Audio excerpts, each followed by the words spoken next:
안녕하세요. 김유갑의 경제부동산입니다. 구독, 좋아요 부탁드립니다. 벌써 집값이 뒤집어진다. 사태가 미친 듯 심각합니다.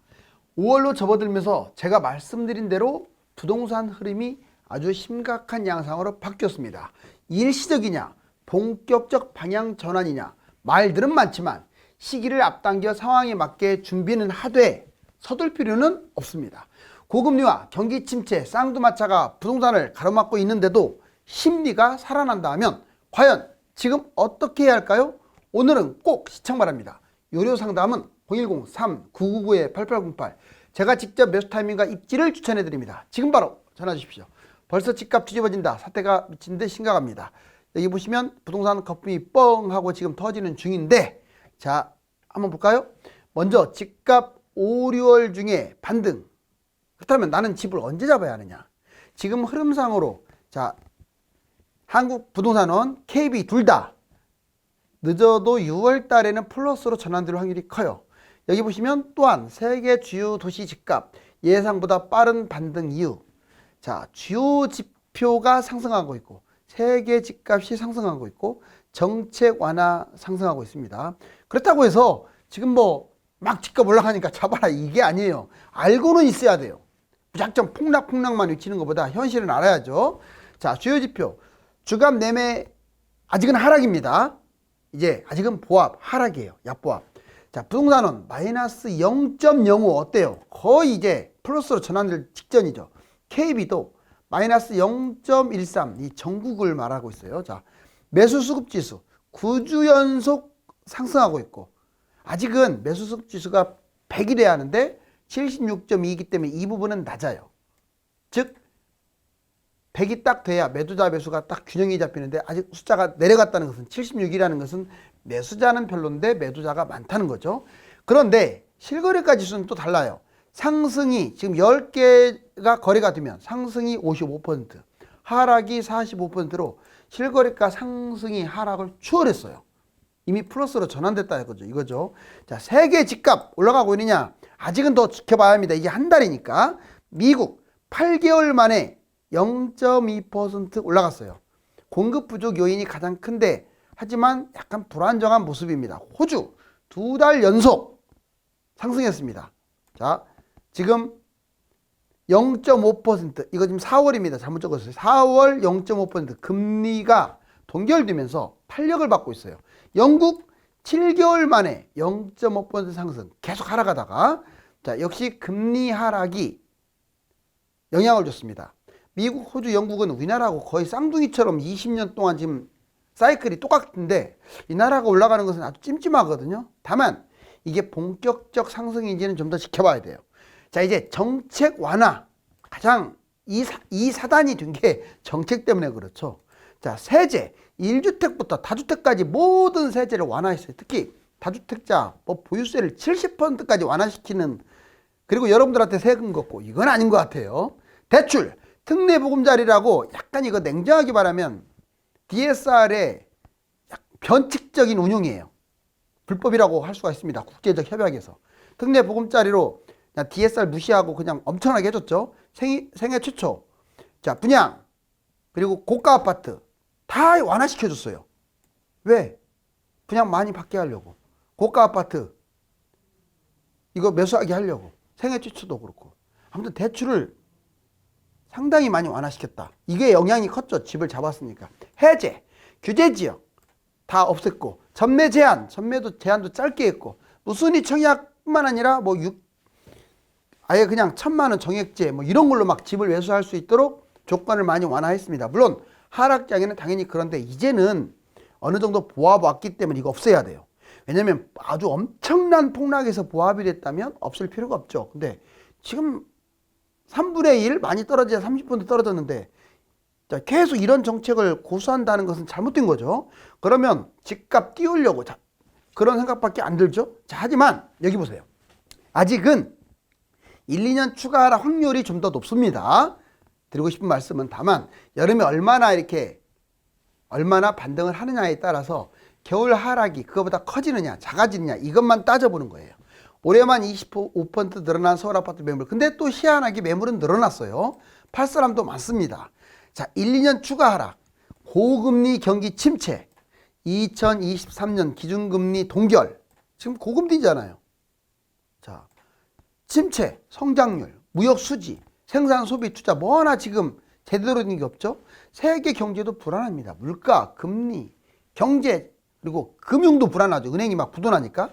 자, 가격 거품의 사이클이 지금 너무 짧아. 1, 2년 만에 반등하고 폭등한다? 이건 현실적으로 어렵고, 자, 보통 한 3, 4년 가거든요. 그러려면 앞으로 1, 2년 더 떨어진다는 예상이 나옵니다.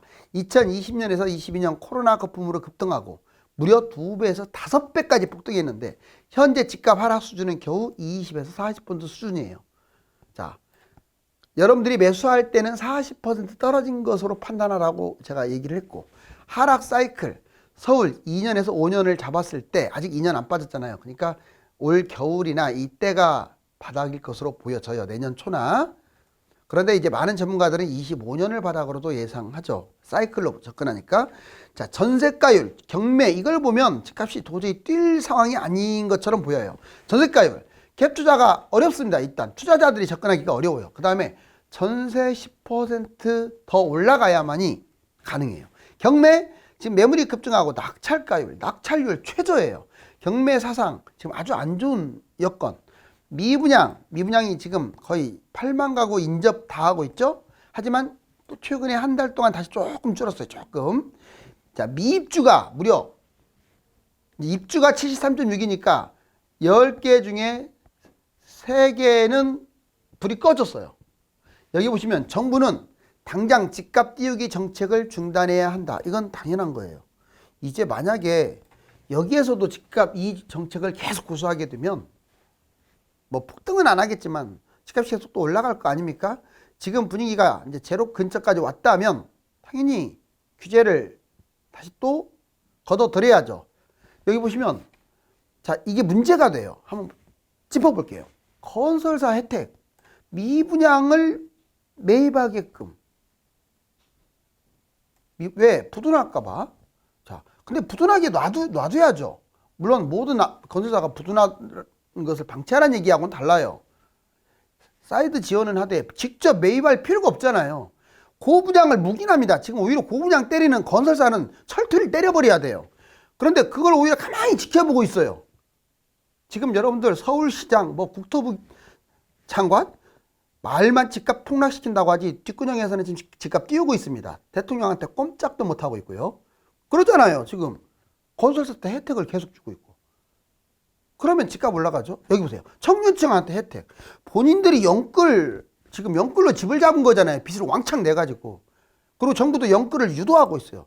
그럴 게 아니라 영끌을 제한을 해야죠. 지금 우리나라가 가계부채로 망하게 생겼는데. 부채도 탕감시켜준 경우가 있어요. 책임을 지게 해야죠. 어떻게 도덕적 해이를 가져오게끔. 자, 부자들 감세, 이것도 문제입니다. 다주택자들은요, 감세하면 안 돼요. 물론 너무 공산주의처럼 과도한 것은 일정 부분 감세해야지만 70% 이상을 감세했다. 이거는 아닌 것 같아요. 결국 모자란 돈, 지금 세금 부족하잖아요. 여러분들한테 거둘 거예요, 아마.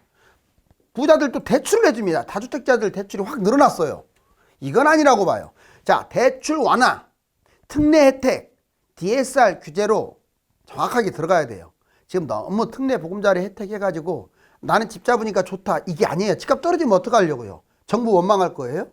지금은 집값 하락폭이 아직은 너무 작아. 이것도 편법적으로 안 했으면 좋겠어요. 국제 조항에 맞게끔 좀 했으면 좋겠어요. 자, 고가 대출. 지금 비싼 아파트 대출해준다. 이것도 좀 문제가 있습니다. 좀 약간은 제재를 해야겠죠. 자, 한미 금리도 균형을 맞춰야 돼요. 뭐 금리를 올려라 내려라 하기를 떠나서, 자, 미국 인상하면 어느 정도 우리나라도 인상을 해야 하는데 이거 어떻게 1.75까지 될 정도로 금리 인상할 생각을 안 하고 있어요. 금리를 너무 지나치게 동결시켜버리면요, 나중에 그걸로 인해서 금융위기 터질 수도 있어요. 또 너무 또 이제 올리는 것도 문제가 있지만 방향은 맞춰 나가야 하는데 그냥 이렇게 금리 인상을 안 하니까 집값 계속 지금 반등하고 있잖아요. 금리 격차가 1.2 정도가 저는 적당하다고 보는데 세상에 역사상 최고치 1.75, 이거 한국은행장 사표 써야 돼요. 언론 플레이, 또 언론 플레이도 문제입니다. 자꾸 지금은 아직도 마이너스인데, 아직까지는 마이너스예요. 이제 뭐 다음 주, 그 다음 주에 또 역전될지는 모르겠지만 집값 상승을 계속 강조하고 있어요. 언론들. 왜? 얘들은 건설사 하수인이야. 분양 매수 계속 유도하고 있어요. 중립을 지켜야 할 언론이 자꾸 한쪽으로 편협됐다고요. 이거는 정부가 압박을 준 것도 있을 거예요. 5에서 9월 여름이 가장 중요합니다. 여러분들한테 왜 여름이 중요하냐면 이제 당장 이번 달부터 자 9월까지 조금 플러스 돼도 크게만 올라가지 않으면 결국 나중에 매수자가 많지 않기 때문에 모든 정황상 경기도 안 좋고 아직은 고금리 유지고 하니까 결국 또 겨울에 한 차례 내려갈 것 같은데 생각보다 많이 올라가 버리고 그 다음에 횡보를 하게 되면 고점에서 또 겨울이 되어서 그렇게 되면 떨어지는데 오히려 지금 가격보다 더 겨울에 떨어져도 더 높으면 문제가 되잖아요. 그래서 여러분들은 5월에서 9월 여름 중요하고요. 좀 저가 아파트 많이 빠진 아파트는 뭐 매수해도 장기적으로 괜찮을 것 같고 비싼 거라든가 이런 것들은 좀 관망할 필요가 있겠죠. 자, 상승이 현재 5월에서 9월 사이는 상승이 확실합니다. 자, 집값 추세 5월 약보합 6월 상승 전환은 유력해 보여요. 자, 이제 주간 시세 말하는 거예요. 여름에 상승 왜 2015년부터 21년간 7년 연속 상승을 했는데 이게 지금 재현될 거라고 제가 우려를 했는데 진짜 재현되고야 말고 있어요. 지금 지표 상승, 실거래가, 거래량, 심리, 해외 집값 물론 아직은 궤도를 밟지는 못했습니다. 하지만 바닥에서 의미 있는 상승 쪽으로 지금 턴을 했어요. 다 좋아지고 있는 건 맞잖아요. 자, 일시적 반등. 아마 일시적 반등일 확률이 커요. 자, 일시 상승. 자, 고금리하고 경기 침체 이 쌍두마차 때문에 폭등하는 데는 한계가 있고 약간 반등하면서 횡보하지 않을까 예측이 됩니다. 차별적 상승입니다. 폭등보다는 차별적으로 좀 그동안에 많이 떨어졌거나 입지가 좋은 것들 위주로 소폭 상승.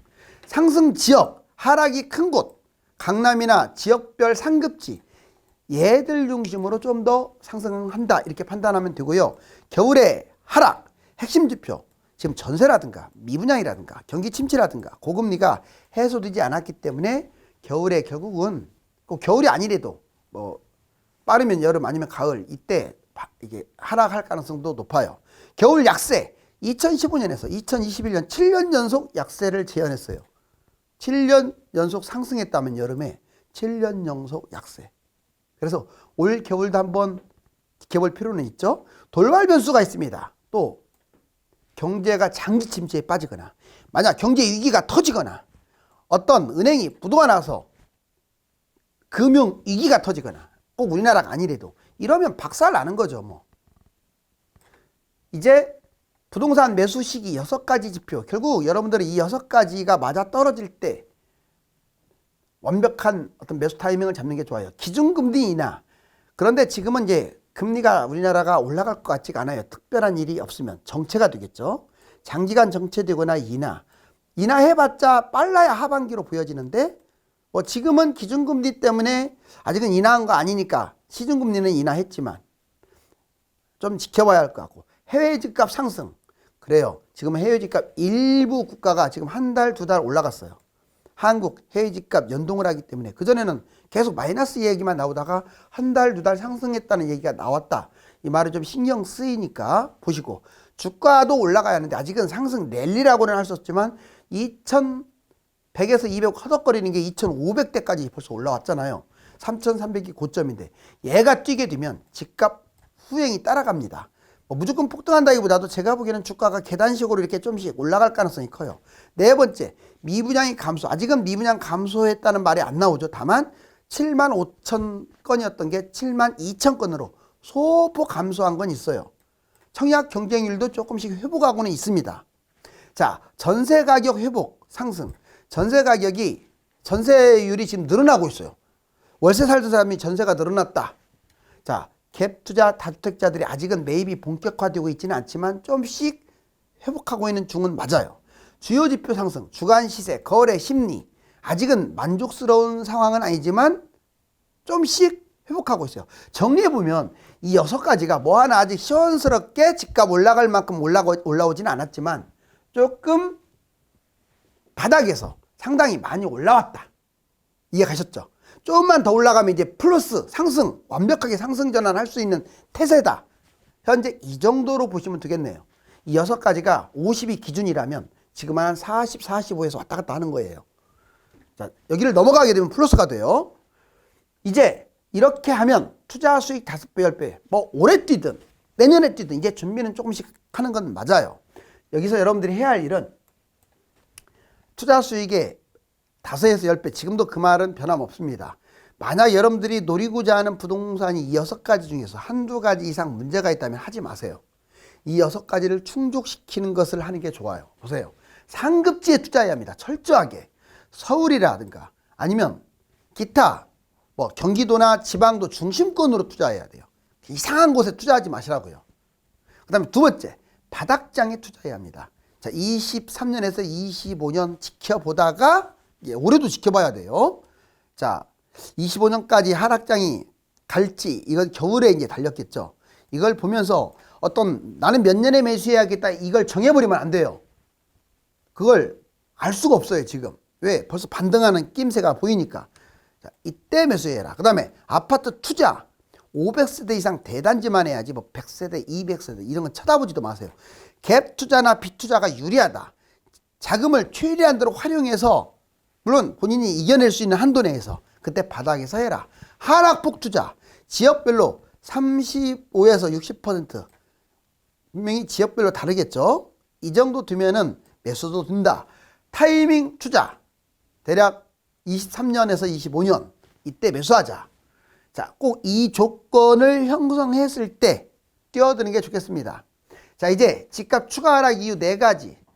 지금 장기 사이클 빅데이터를 분석하시는 전문가들은 이래요. 통화량 대비 너무 집값이 비싸다. 집값이 여기까지 올라왔네요. 통화량은 여기 밑에 있는데 무려 16에서 26% 하락 가능성이 있다. 자, 그리고 GDP 대비. 자, GDP는 한참 밑에 있는데 여기 보시면 집값은 너무나 비싸요. 많이 올라왔죠. 이제 우주 가면 빨갛잖아요. 약 20에서 30% 이상은 떨어져야 다른 나라하고 비슷하다. 자, 이번에는 주택 구매력 지수. 여러분들이 돈을 얼마나 갖고 있습니까? 매수할 수 있는 능력. 자, 구매력 지수가 이게 한 중간이거든요. 여기 평균. 밑으로 내려갈수록 안 좋아요. 여기 보세요. 아주 시뻘겋게 구매력이 여기 있죠. 여기.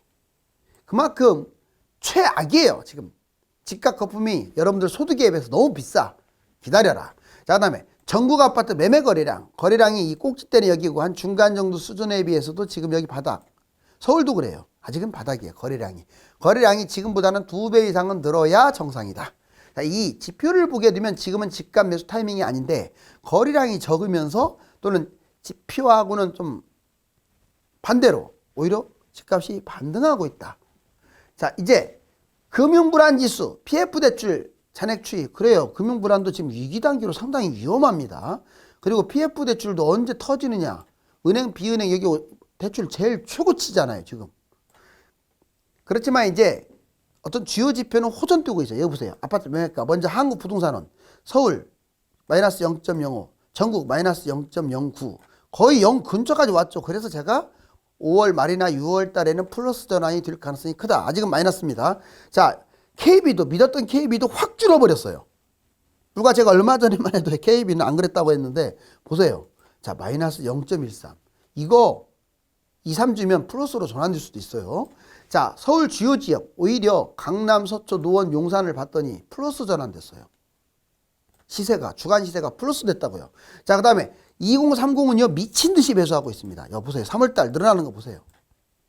제가 보기에는 절대 집 매입해 갖고 본인들이 책임지게끔 만들어야 돼요. 파산을 하든 뭐 하든 정부에서 도와주면 안 됩니다. 자, 인허가, 착공, 매매가, 거래량, 실거래가 지수. 자, 착공이 확 줄었어요. 왜? 지금 분양해봤자 미분양이라고 하니까 지금 공급이 좀 줄어드는 거 아니냐. 지방이라든가 서울 일부는 공급 줄어들 수도 있어요. 근데 경기도는 3기 신도시가 대기하고 있기 때문에 공급 줄어든다는 것은 속아 웃을 일이죠. 자, 거래량은 서울만 보면 아직도 미흡한데 여기는 달라요. 경기도. 자, 21년 10월달 16,000건. 자, 23년 3월달 15,000건. 거의 거래량이 엄청나게 올라왔죠. 특히 경기도가 많이 살아나면서 집값이 지금 상당히 올라왔어요. 여기 보면 실거래가 지수도 자, 22년 4월달보다 지금이 더 높습니다. 오히려 플러스로 전환된 것들도 보이죠.